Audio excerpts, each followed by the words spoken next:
Assalamualaikum warahmatullahi wabarakatuh.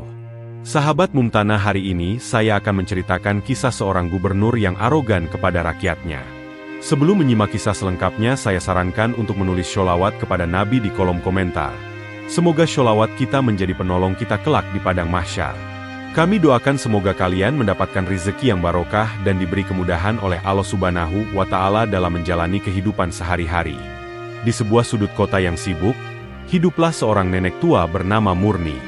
Ia bukanlah orang kaya, bahkan sebaliknya. Sebagai pemulung, ia harus bekerja keras setiap hari untuk bertahan hidup. Usianya sudah sangat lanjut, tubuhnya rapuh, namun semangatnya tidak pernah pudar. Nenek Murni hidup sendirian sejak suami dan anaknya meninggal dalam kecelakaan tragis bertahun-tahun yang lalu. Meskipun hatinya sering terasa sepi dan kosong, ia tetap melangkah, menggantungkan harapan pada hari-hari yang akan datang. Satu-satunya warisan yang tersisa dari suaminya adalah gerobak kayu tua yang selalu ia bawa kemanapun ia pergi. Gerobak itu bukan hanya sekadar alat, melainkan simbol perjuangan hidupnya. Setiap hari, Nenek Murni menyusuri jalanan kota yang ramai, mencari sampah yang bisa ia jual. Setiap botol plastik, kardus, dan logam bekas adalah rezeki baginya. Meski gerobaknya usang, dengan roda yang hampir tak berputar, ia tetap setia membawanya. Di bawah terik matahari yang menyengat, ia berjalan tertatih-tatih. Kaki tuanya seringkali terasa pegal, namun ia tak pernah menyerah.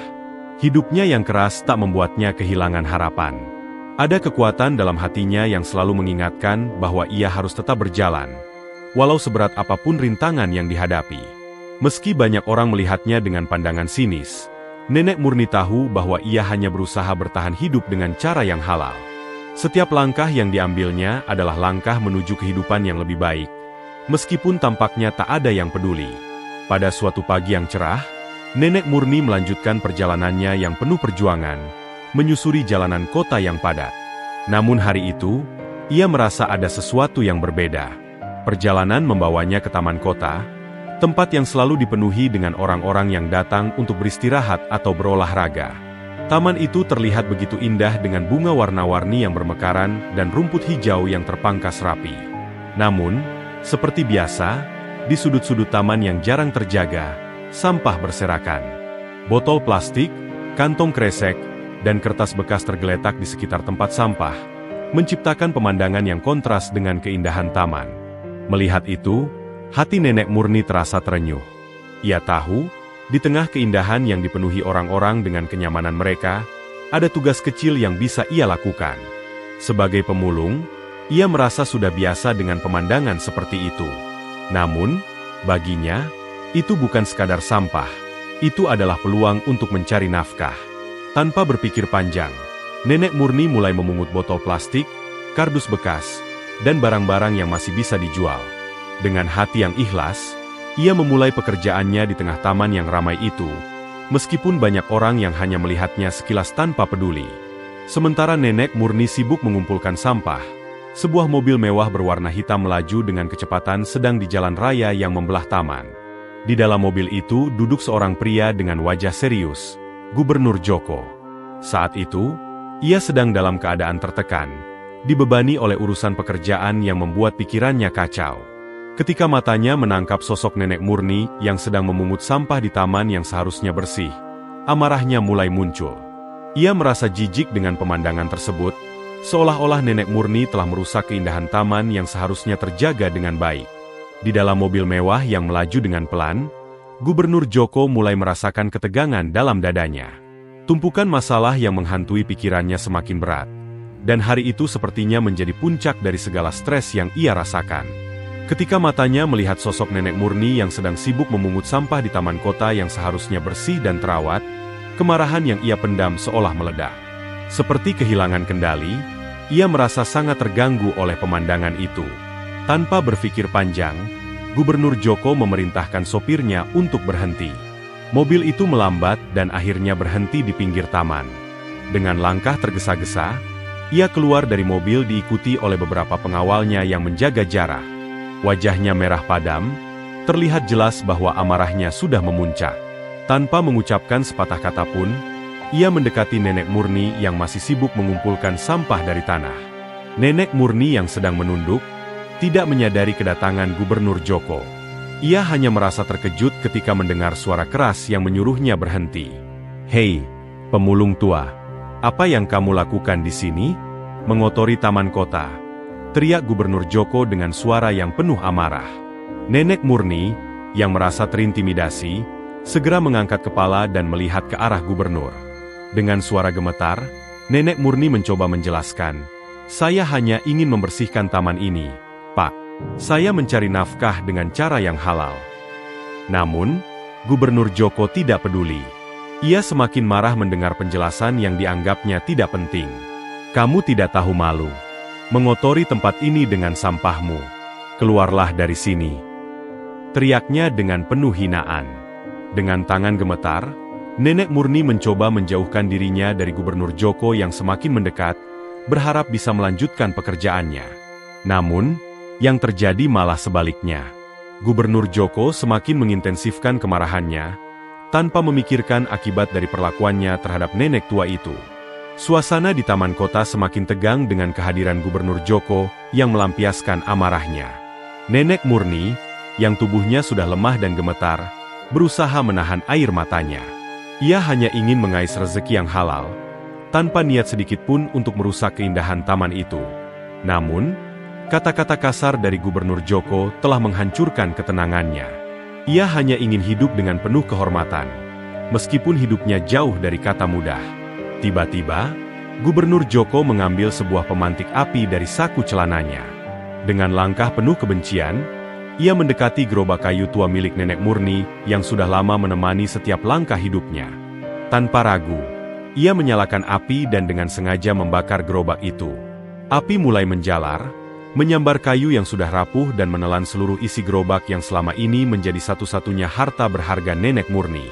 Barang-barang yang telah ia kumpulkan dengan jerih payah, kini terbakar habis dalam sekejap. Nenek Murni terkejut dan berteriak, "Jangan! Tolong jangan!" Air matanya mulai mengalir deras. Namun tubuhnya tidak mampu bergerak lebih cepat untuk menyelamatkan gerobaknya. Pengawal-pengawal Gubernur Joko yang berdiri di sekitar itu, hanya diam dan tidak berani menghalangi tindakan tersebut. Mereka hanya melihat dengan ekspresi kosong saat Nenek Murni berusaha menghentikan kehancuran yang sedang terjadi di depan matanya. Dengan dada yang sesak, Nenek Murni mencoba mendekat, ingin meraih sisa-sisa harapan yang masih ada dalam gerobaknya. Namun, langkahnya terhalang oleh pengawal yang menahannya, sementara api semakin melahap kayu tua itu. Gerobak yang telah menemani perjalanan hidupnya selama bertahun-tahun kini hancur begitu saja. Harapan terakhir Nenek Murni pun ikut terbakar. Ia hanya bisa menangis, merasa betapa beratnya beban hidup yang harus ia tanggung. Gubernur Joko berdiri dengan wajah tanpa ekspresi, merasa puas dengan apa yang baru saja ia lakukan. Tanpa menoleh, ia kembali menuju mobil mewahnya, meninggalkan Nenek Murni yang terkulai lemas di tempat itu. Kepergian Gubernur Joko meninggalkan luka mendalam dalam hati Nenek Murni, yang kini merasa seolah-olah telah kehilangan segalanya. Saat Nenek Murni terkulai di tanah, air matanya bercucuran melihat gerobak kayunya yang terbakar habis. Hatinya hancur, tak tahu lagi harus berbuat apa. Satu-satunya harta yang ia miliki, yang menjadi teman setia dalam perjalanan hidupnya yang keras, kini telah lenyap dalam api yang membakar tanpa ampun. Ia merasa seolah-olah dunia ini telah merampas semua yang ia miliki. Semua usaha dan perjuangannya terasa sia-sia. Hanya kesepian yang menemani, sementara keadilan tampak begitu jauh dari jangkauan. Dengan langkah yang berat, Nenek Murni meninggalkan taman itu. Ia berjalan perlahan, tubuhnya yang sudah rapuh semakin lelah menanggung beban hidup. Namun, hatinya tetap penuh dengan keikhlasan. Di tengah kehancuran yang melanda hidupnya, ia tidak ingin menyerah begitu saja. Walaupun tak lagi memiliki gerobak dan tak tahu harus pergi kemana, ia tetap melangkah. Harapan dalam dirinya belum sepenuhnya padam, meski begitu banyak yang telah hilang darinya. Sementara itu, di dalam mobil mewah Gubernur Joko, sang gubernur mencoba menenangkan dirinya setelah tindakannya yang penuh amarah terhadap Nenek Murni. Ia duduk di kursi belakang, mencoba mengalihkan pikirannya dari apa yang baru saja terjadi. pekerjaan yang menumpuk, masalah yang tidak kunjung selesai, serta ketegangan yang terus mengganggunya, membuatnya merasa begitu tertekan. Ia berharap bisa segera sampai di kantor untuk menyelesaikan urusannya dan melupakan kejadian di taman kota. Namun, tak ada yang tahu bahwa nasib Gubernur Joko sudah ditentukan oleh takdir. Mobil yang dikendarainya melaju dengan kecepatan tinggi, berusaha melewati palang pintu kereta api yang turun. Sopirnya yang terburu-buru mencoba menerobos palang pintu tersebut, meskipun tanda-tanda peringatan sudah jelas terlihat. Namun, naas, sebuah kereta barang melaju dengan kecepatan tinggi, tak bisa dihentikan, dan tabrakan pun tak terhindarkan. Tabrakan yang sangat keras itu mengakibatkan mobil mewah Gubernur Joko ringsek, terbakar, dan hancur dalam sekejap. Mobil yang dulunya menjadi simbol kekuasaan, kini hanya menyisakan puing-puing yang terbakar. Gubernur Joko yang merasa di atas angin, yang dengan mudah menghina dan merusak hidup orang lain, akhirnya menemui ajalnya. Ia meninggal seketika dalam kecelakaan tersebut, merasakan akhir yang sangat tragis. Begitulah cara takdir memperlihatkan keadilan, dengan cara yang tidak terduga. Kecelakaan itu begitu cepat dan brutal, menyisakan tanda tanya bagi banyak orang. Namun, bagi Nenek Murni, meskipun ia tidak tahu apa yang telah terjadi pada Gubernur Joko, ia merasa ada sebuah keadilan yang mengalir begitu saja.